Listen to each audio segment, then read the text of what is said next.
Well, hello, my friends, and welcome back to another episode of CWK Live every Tuesday night at 7 o'clock p.m. Central Standard Time. I'm your host, Dan Zare, thrilled to be talking Star Wars with each and every one of you. Well, hello, friends. It is Happy Andor Finale Eve, as Mary has let us know. Hello, Mary. Hello, Minta. This is the way. It's CWK Day. Good to see you. And Jason is there as well. Hello there, Jason. Well, friends, I want to say, before anything else, happy Thanksgiving to all of you. I know we're just a couple of days away, but I know the prep is happening. The turkey plans are marinating. Pies are getting ready to be baked. I literally spent an hour. No, that's not true. It was about 45 minutes in line at Costco getting pumpkin pies. I mean, 100 people deep. I put on my Instagram story, Dan's there, CWK, and pretty crazy. It was really fun. Everybody was in a good mood and happy, and that was great. And it was a perfect prep to talk to all my happy friends here, my Star Wars people. Hello, Colby. Happy early Thanksgiving to you as well. Lori, hello. Good to see you, Lori. Hope things are going great. And Jamie is here. Hello, Jamie. Welcome back, my friend. Boy, I promise my hair's not this crazy. It's just like it's getting dark in here, and so it just looks more like crazy than it actually is. Although, I don't know. That's okay. What are we going to talk about tonight? What are we going to talk about tonight? Well, of course, we're going to talk about the 11th episode of Andor. Top 5 moments from Andor's 10th episode. Oh, that's not right. Let me fix that. Well, friends, let me put the correct one on there. I know it's here. I just made it not too long ago. Let's try again. There we go. Top 5 moments from Andor's 11th episode, Daughter of Ferrix. That makes more sense. Yes. Daughter of Ferrix. And we've got some Bring 'em the Galaxy news. And then at the end of the show, I want to talk about what you are thankful for in the world of Star Wars. So now, let's take a look at what is brewing in the world of Star Wars this week.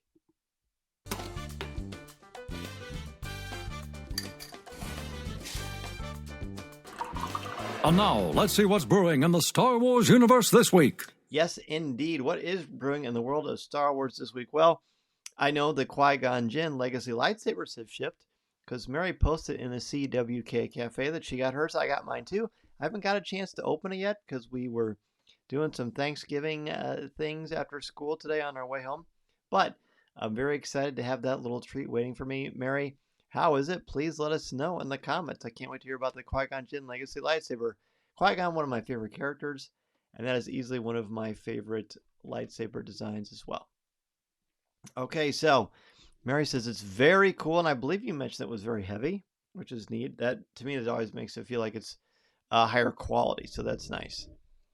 So let's see what we got here. So a brand new Funko Pop, which is one of the posters. I believe, is it the circus style poster? No, that's not circus style. Well, maybe it is. It's one of the second posters, I believe, from A New Hope.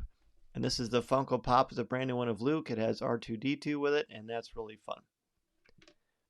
Mary says this will complete Chaz's cosplay as Qui-Gon. Well, that's cool. That's cool. See, and with this beard I got going on, I'll have to dress up like Obi-Wan, and then Chaz and I can walk around for a little bit. That would be fun. Qui-Gon and Obi-Wan. Although I would be an older Obi-Wan with this beard, but actually Chaz could probably outbeard me. All right, so I don't know what's going to outshare this. I mean, look at this. This was just announced today.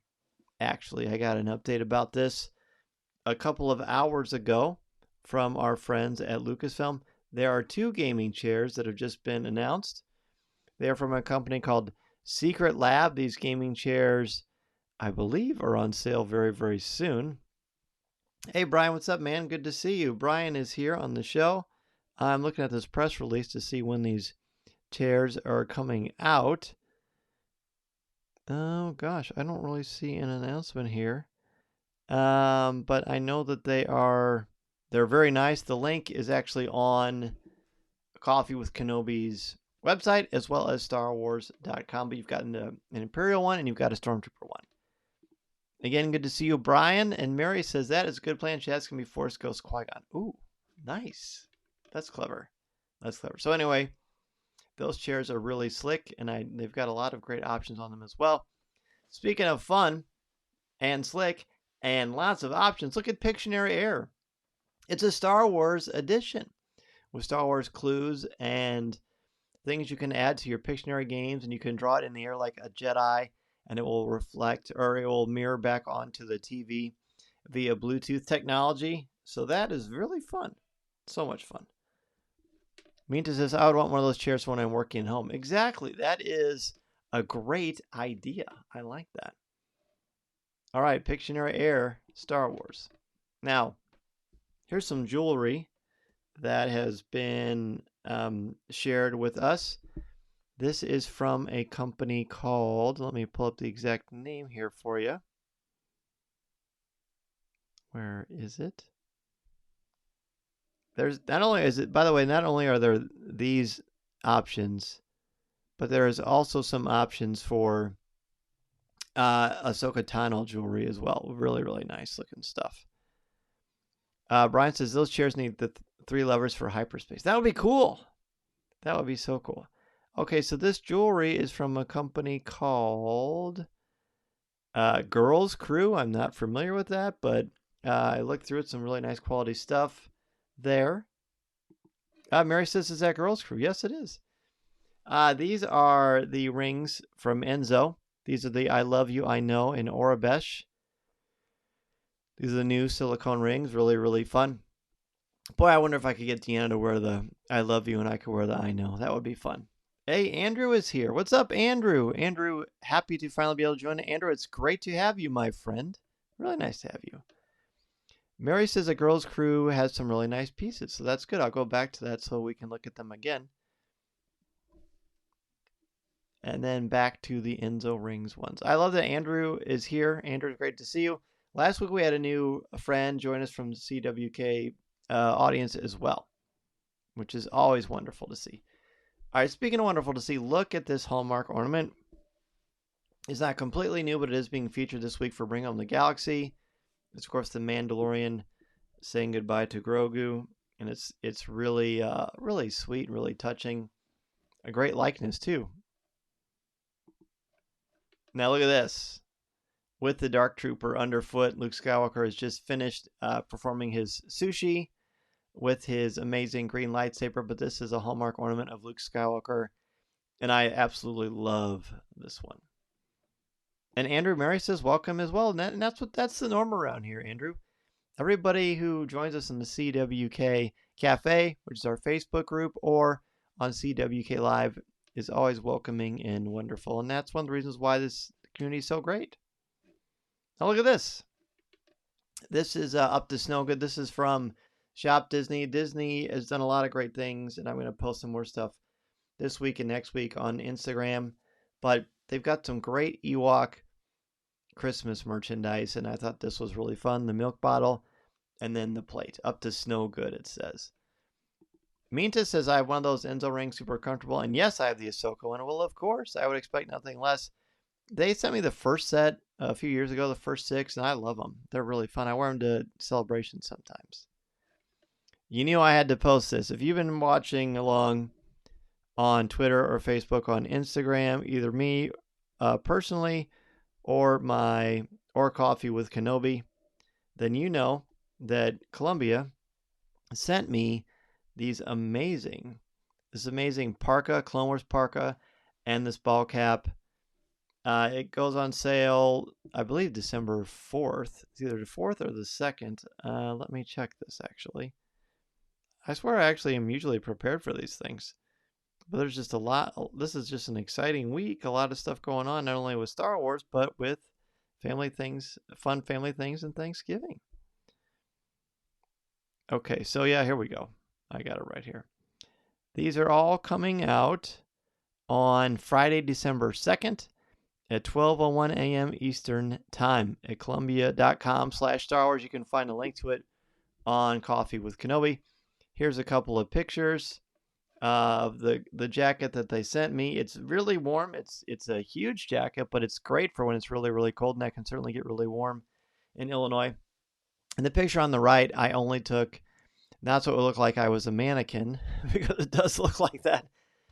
But because the jacket, the sleeves have thumb holes, and that was a big hit with Mason. I'm not really a thumbhole person, but hey, it's fun. It's comfortable. It makes sure it's really nice when you're sledding or playing in the snow, I would think, too. And then next is a close-up of me with the hat, which is cool. And I was actually going to wear it tonight on the show, but I did not bring it down to the studio with me. So that'll be something to look forward to next time. So there you have it. Thanks for everybody for the fun comments on the little photo shoot that Deanna and I did just for the heck of it. That was very entertaining. So there you go. Columbia, every winter, I always look forward to whatever Columbia is going to have for Star Wars jackets because they always do such a great job. But this one is no exception because they've got highlighting stuff from season 1 of the Clone Wars, which I love so much.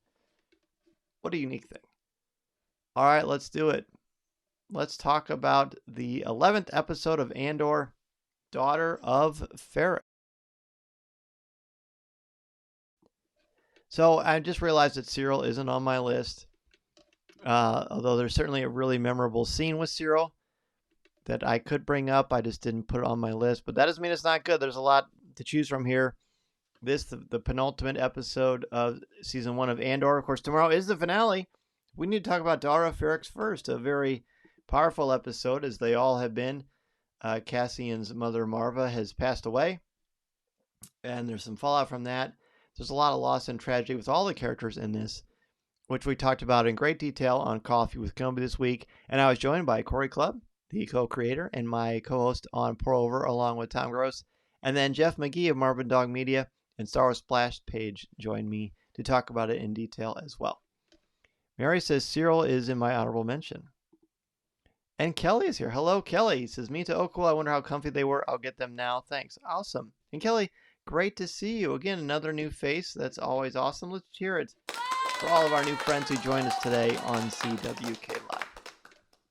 Number 5. Let's go into this. Let's do number 5.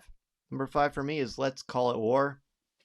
I could just pick 5 moments from the conversation with Luthen and Saw very easily, but the way that Saw is just so interesting. He's chomping at the bit. Before he was reluctant to join in this war and to help out Anto Kreegyr, and now he realizes that Anto Kreegyr is basically going to be served up to protect the rebellion, even though Anto Kreegyr does not know this. The differences in philosophy between Luthen and Saw are interesting. Luthen is legitimately not sure what to describe everything going on with Anto Kreegyr and the fact that he has to sacrifice him. And Saw just says, let's call it war. He just breaks it down. There is nothing good about this. It's war. Although I think it's fair to say Saw likes war. Well, maybe that isn't fair. Maybe it's not that he likes war, it's just that he has decided that is the only option for him for the rest of his life. And it's sad, but he's a very tragic character. But I like that line, let's call it war, so that's my number 5.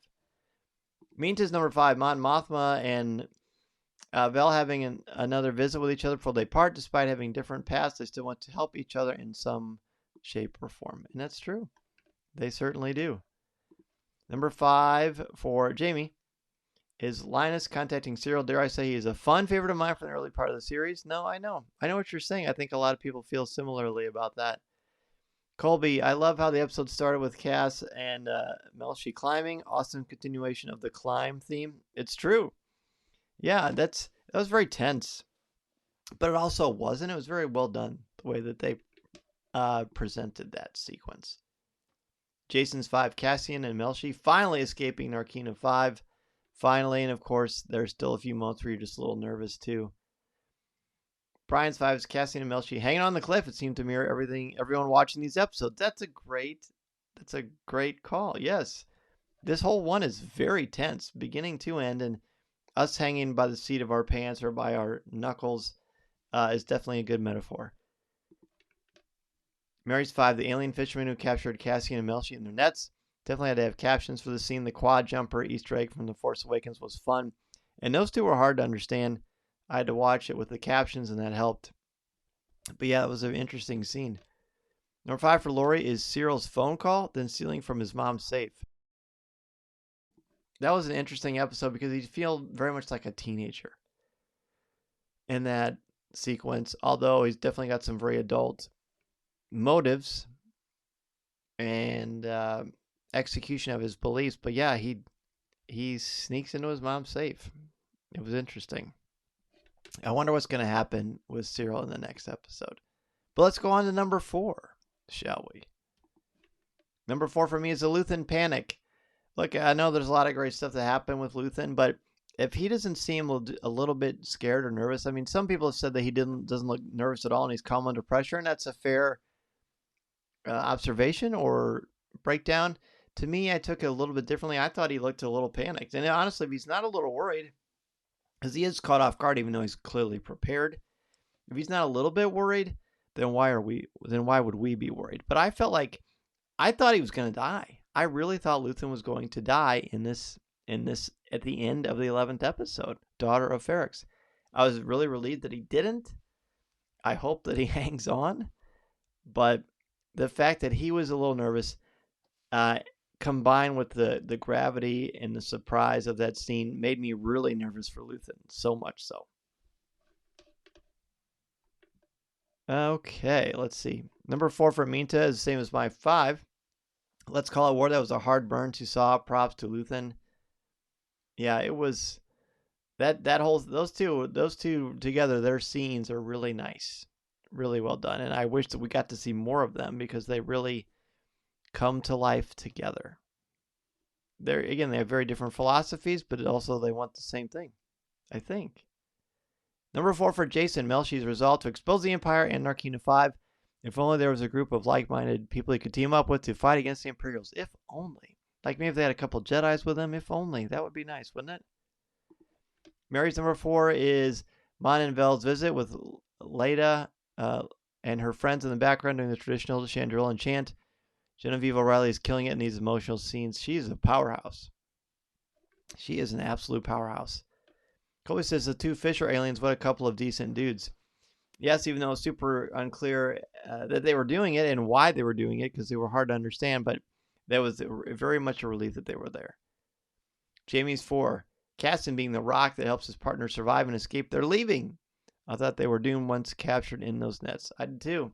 I was so frustrated. And plus, like, the nets were like all sticky, much more. It was obviously like webbing. Like, it reminded me of Spider-Man. The first Spider-Man, I remember thinking his webbing was really sticky and all that, which it should be. It is Spider-Man, or it is a web.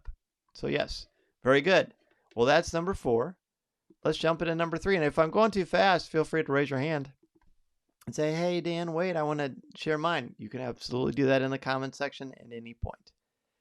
So number 3 for me is Luthen's maneuver, the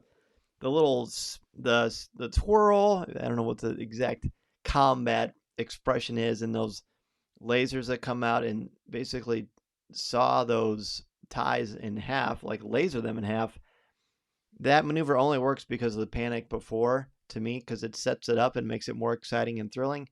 But it's a great sequence, and to see new flight maneuvers in Star Wars or new weapons or ways to get away from ties was great. Blowing up the tractor beam on that Imperial cruiser. It was an arrestor cruiser. And then escaping, hitting the light speed was great. Thank goodness they don't have light speed tracking. That was something that fell flat for me in the sequel trilogy, so I'm glad we don't have that in this. Let's see what everybody else has here. Jamie's 4 was Cassian being the rock that helps his partner survive. Oh, wait, I said that already. Sorry about that. Lori's next one is Luthen's firefight with the Empire ship was amazing. The bullets remind me of whistling birds. Oh, that's interesting. Brian's 4 was the Fisher aliens choosing to release Cassian and Melshi. Excellent. Minta's 3, Luthen's fighting skill. Despite being in a state of panic, he was able to take out multiple ties, not to mention his layers coming out of his ship. My jaw just dropped. It was a cool scene. Colby's 3, the kindness of the Ferrix residents to be, especially Brazo. I love Brazo. I hope we get more of him. He's a cool character, and he's very compassionate. Jacen's 3 is Diego Luna's ability to convey grief and loss with just a facial expression. That is a good call, Jacen, and he very much is able to do that. He's an excellent actor. Lori's 3, Mon's sadness is having to offer up her daughter. Great acting. Extremely powerful. She is certainly worthy of an Emmy nomination for this series. Jamie's 3, Marvis passing and B2's compassion for her loss. Love that Braza recognized the morning and offered to spend the night there. Also like the concept of the bricking. Yeah, that was beautiful. That was quite symbolic and interesting. And we talked about that a little bit on Coffee with Kenobi this week, but I really like that as well. Okay, I think I've got everybody's 3 that's joining us live. Oh, here we go. Mary's 3. Luthen and Saw's encounter. Luthen is not playing around. He knows they have to sacrifice a group, but not willing for Saw's group to be a part of it. He knows Saw can connect Luthen to the rebels. The flight out of there was so cool. Can we say Flying Inquisitor lightsaber ship? I mean, that's certainly what I thought of. So I hear you. Brian's 3, Luthen is just full of party tricks. We think he's cornered by the Imperial ship, and he seems to lure them and then kicks them in the teeth. That is quite a good description, too. Yeah, he's crafty. I can't wait. I hope we get a lot more of Luthen, that's for sure. But let's go to number 2. Number 2 for me is when Melshi says people have to know what's going on. People have to know what's going on. And I could be mistaken, but I feel like he says it multiple times, doesn't he?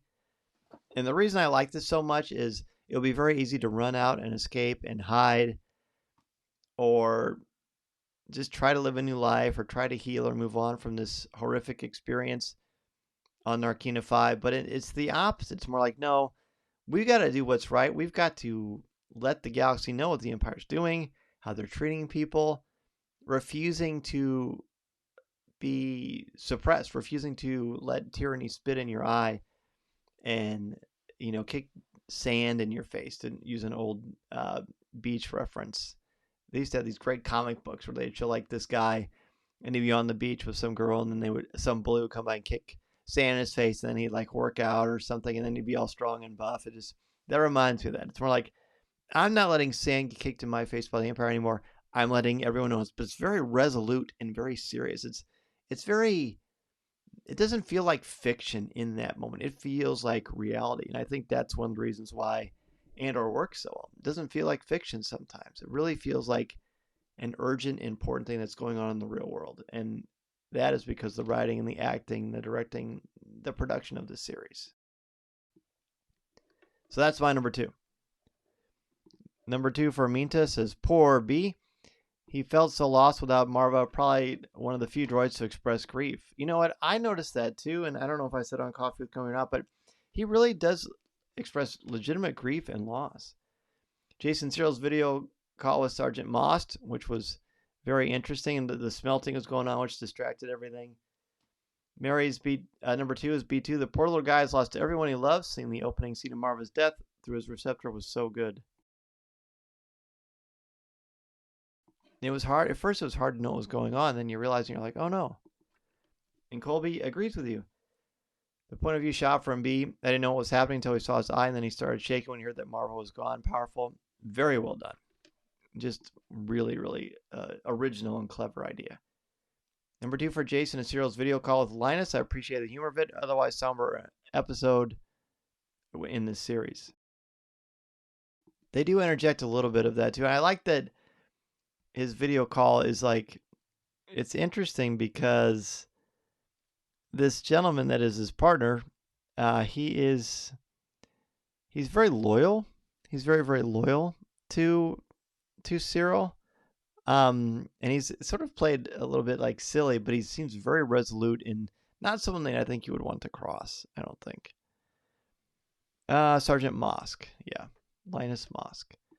Lori says the phone call with Andor was such a sad moment at the end. Yeah, it was. And the way he played that was, awful. Gave me chills. Jamie saw and Luthen the back and forth to accept the trap is set, and there could be no change to the plan. Building trust through trading accusations was quite interesting. And you just can't, it just feels like that can't last forever. And I don't know what their history is ultimately going to share about that, but I agree. Brian, similar. Luthen and Saw's conversation, we really learned that they don't trust each other, even though they are trying to be on the same side. I agree, and yet they very much do. They don't trust each other's maybe style or decisions, but I feel like they would never betray each other. I just don't think that they would. I don't know why. Just something about the way Luthen's saying, he can't really harm me. You could, but I'd feel like he would protect him for who knows what their history is like again as friends. But also, there's something there about there's sort of a strained brotherhood between these two. I don't know. I hope we get to see more of it because it's really compelling, I think. Okay, well, let's go into number one. Our number one from our top 5 moments from Daughter of Ferrix for me is confession. When Mon Mothma is sitting with her cousin Vel for a couple of moments, a few minutes, about being short 400,000 credits, what she has to do. She almost can't even bring herself to say it specifically out loud, although we certainly know and Vel knows what's going on. The pain, the anguish, like it is killing her from the inside. It's so sad, it's so terrible. I feel like again as a parent, it's even amplified because you just can't imagine ever doing anything to hurt your kids or put them in harm's way. It just seems unfathomable. And the fact that this woman, who's a good woman and a good mother, I think, the fact that she feels like that's her only option shows you how dire this is. But I also think it's important to have Mon Mothma be vulnerable. If she's always just, makes these good choices and she's just strong and confident all the time, but never has any doubts or makes any mistakes, then she's not relatable. So I don't like what happened, but I like that she is human and her confession is just very, very tragic and heartfelt and kind of Shakespearean. So a wonderful sequence. Absolutely wonderful. And one for Colby, the Fondor, the whole scene, just so exhilarating. It was. It very much was. Number one for me to the end of the episode seemed to foreshadow what would happen to Cassian in Rogue One. Yes. Which gave me chills and made me feel a little sad. I know some people have been watching Rogue One since this. I think I'm going to wait till after season 2. Hopefully I can wait that long. Because it'll be interesting to see what Cassian is like after that. Then one for Mary Cassian after learning about Marva's death and Melshi leaving. That final scene of Cassian looking out over the ocean and then turning his head gave such a Rogue One vibe. So well done with the visuals and the music. So haunting. Yeah, you're the second person to bring up that flashback scene or that kind of foreshadowing with the ocean. It was really nice. Powerful. Number one for Jason is Luthen's skill under pressure from the Imperial cruiser, and the Fondor is a super cool ship. Yeah, and a very interesting name. It almost sounds like a dessert. Want some Fondor? Sure. Mary's says, Minta, we definitely have the same vibes with this episode. Yeah, you two were on the same path for sure.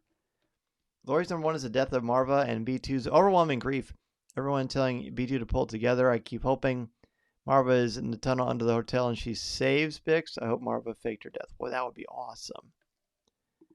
Brian's number one is Luthen's ship. What else is it hiding? Yeah, what other kind of gadgets and gizmos are there? And how cool of a Lego ship would that be if they ever decided to make that? Very, very interesting. Well, I think you know. By the way, thank you everybody for sharing your wonderful list. I love that we join these together. We talk Star Wars. Again, you're sharing this. Not only is the people who are tuning in live, but it's on our YouTube channel, Coffee with Kenobi's YouTube channel, which I hope you are all subscribing to. Every little bit helps. But the audio feed of this goes out to so many people. So many people are hearing your voice. You have a voice in the Star Wars community, and it's immediately getting out there because of CWK Live. And all of you taking the time to watch the shows and prepare your lists and join me. I love it. It makes this show so good. This show does not happen without all of you. So thank you for pouring your heart and soul into it. It means a lot, and it really makes this show what it is. Absolutely. All right, let's see. Jamie's number one was Luthen's escape, particularly finding laser beams and spinning out to take the 2 ties out. I thought he was done for since we really don't know what his future is in this series or beyond. Always one step ahead, always prepared. He's kind of like Batman, isn't he? Let's hope that continues. Let's hope. So next week, the last episode from season 1 of Andor, episode 12. Who knows what it is going to be called or what's going to happen? But we do know it's going to be something we are going to be talking about for a long time, especially here on Coffee with Kenobi. So now, let's go ahead and jump into Ask Dan Z.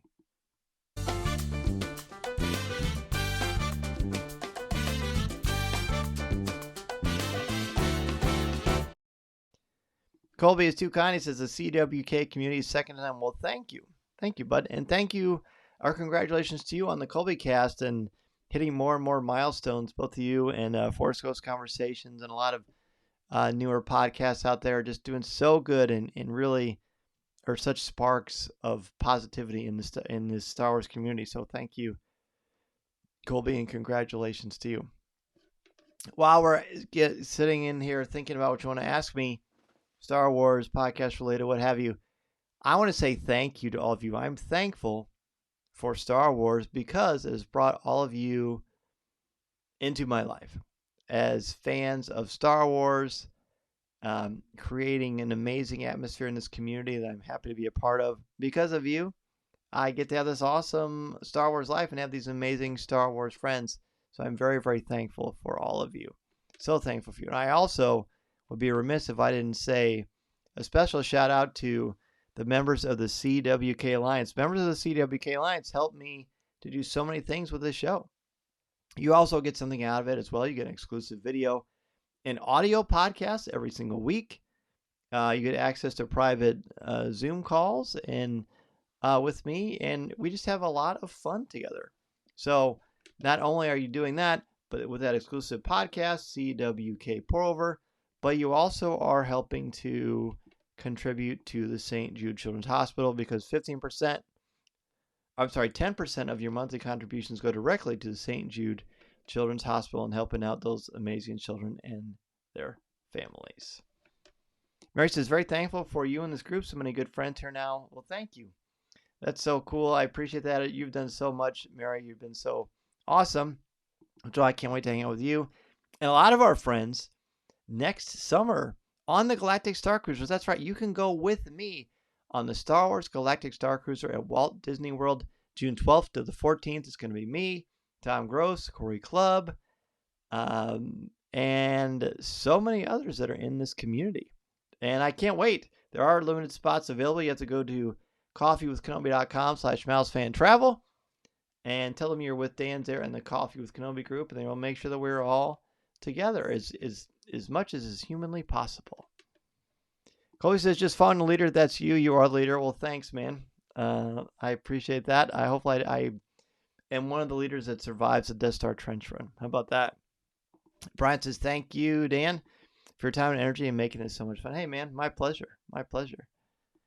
Jason, what's my favorite Thanksgiving side dish or dessert? Well, a couple of years ago, 2 years ago, we did Pour Over top 5 favorite Thanksgiving dishes. It was really, really funny. We talked about that a lot.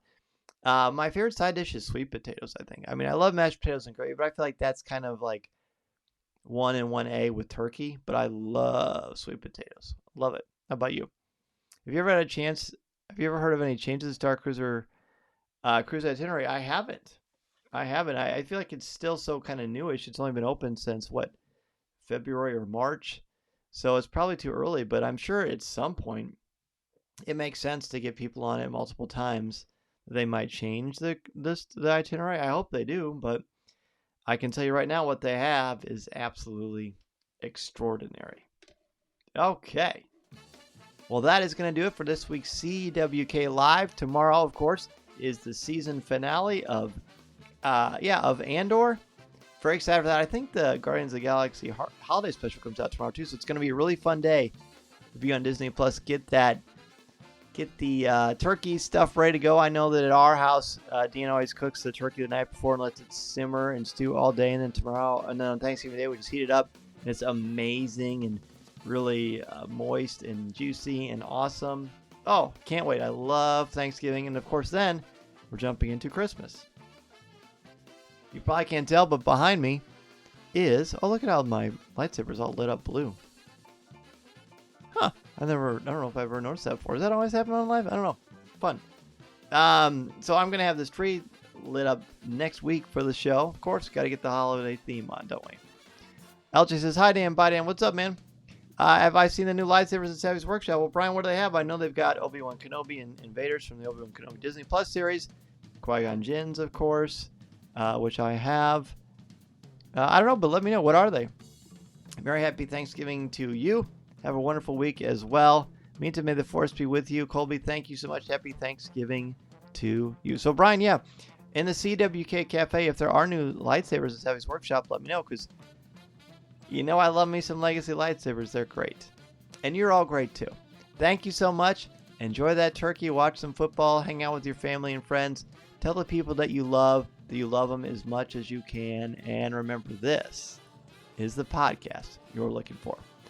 See you next time, everybody. Happy Thanksgiving.